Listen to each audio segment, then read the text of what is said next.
जय हिंद सभी बच्चों को। बेटा सबसे पहले तो आप सभी का हार्दिक अभिनंदन और स्वागत। और एमए हिस्ट्री सेमेस्टर 4 इसका ये पहला पेपर है, हिस्ट्री ऑफ साउथ इंडिया। ये कंपलसरी है, मतलब सब बच्चों को देना है ये। ध्यान रहे 700 से 1300 सी वाली बात हो रही है यहाँ पर। सेक्शन ए और सेक्शन बी आप लोग जानते ही हैं, 2-2 नंबर के 10 क्वेश्चन और 16-16 नंबर के 5 क्वेश्चन। इसके बाद आप जैसे ही आगे बढ़ोगे इसमें तो देखिए यूनिट 1 जो है ना, उसमें आपको सिर्फ ये देखना है कि जो साउथ इंडिया का इतिहास है उसमें उसके कौन कौन से आर्किटेक्चरल जो एविडेंस है, यानी जो प्रमाण हैं, और जो मोमेंट्स हैं यानी प्रतीक चिन्ह हैं, वो कौन कौन से हैं जो साउथ इंडिया के इतिहास को दिखाते हैं। इसके अलावा कौन कौन सा साहित्य और एक प्रकार से दुर्लभ जो साहित्य है वो कौन सा है, जिसके माध्यम से कि पता लगता है। इसमें जैसे संगम भी इसमें शामिल आ जाएगा, संगम साहित्य को आपको रीड करना पड़ेगा इसमें।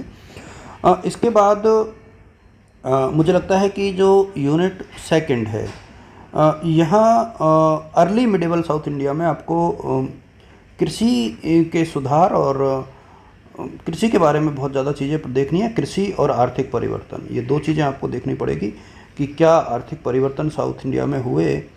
और इसके अलावा जो है भक्ति मूवमेंट जो है वो भी साउथ इंडिया के संदर्भ में ही आपको देखना है। और मैं कोशिश करूंगा कि इसके ऊपर थोड़े बहुत वीडियोज़ आपके साथ साझा करूं, क्योंकि मुझे लगता है कि इसका सिलेबस आपको नहीं मिला होगा, काफ़ी टफ है ये।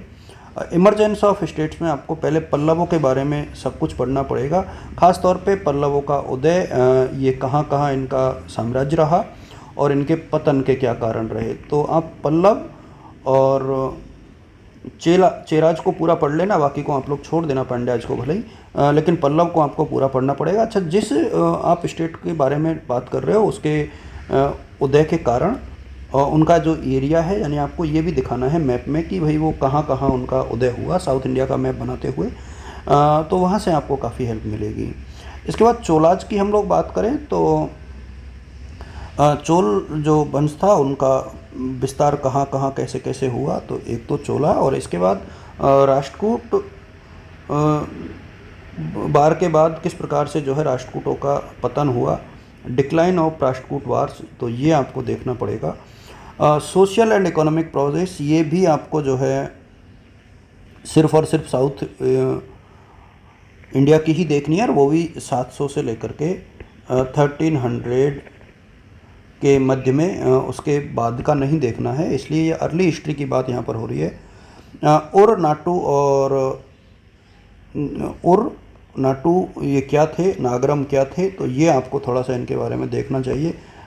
थोड़ा सा विस्तार से देख के जाना, क्योंकि एमए आप लोग कर रहे हो तो ये एडवांस थोड़ी सी नॉलेज की रिक्वायरमेंट हर टॉपिक में आपको पड़ेगी।